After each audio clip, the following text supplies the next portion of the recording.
What's up everyone? In this video, I'm going to show you how to test a dual run capacitor. Capacitors are an essential component in many single-phase motors. Run capacitors are commonly used in permanent split capacitor motors or PSC motors. Dual run capacitors are used to support two electric motors, such as a compressor and a blower fan in an AC unit.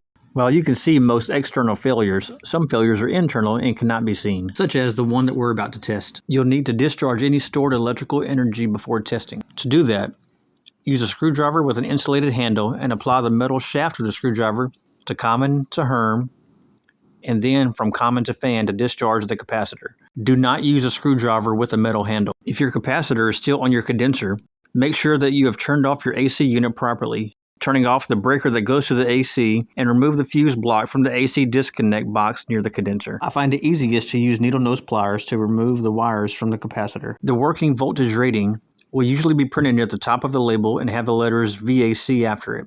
You might see text similar to 370 VAC or 440 VAC. Capacitance rating.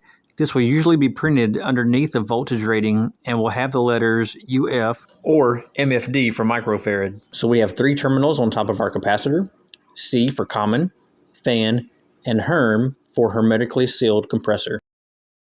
So in order for me to start my test, I'm going to put my flute meter on the capacitance reading. So first I'm going to start testing the compressor fan section of the capacitor.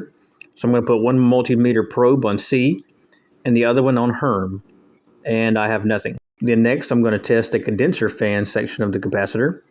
I'm going to put one multimeter probe on C and then the other on fan, and I have 5.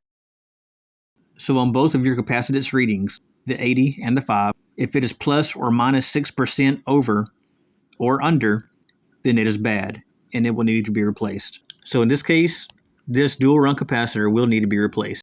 And that's it. If you found this video helpful, hit the thumbs up button and subscribe.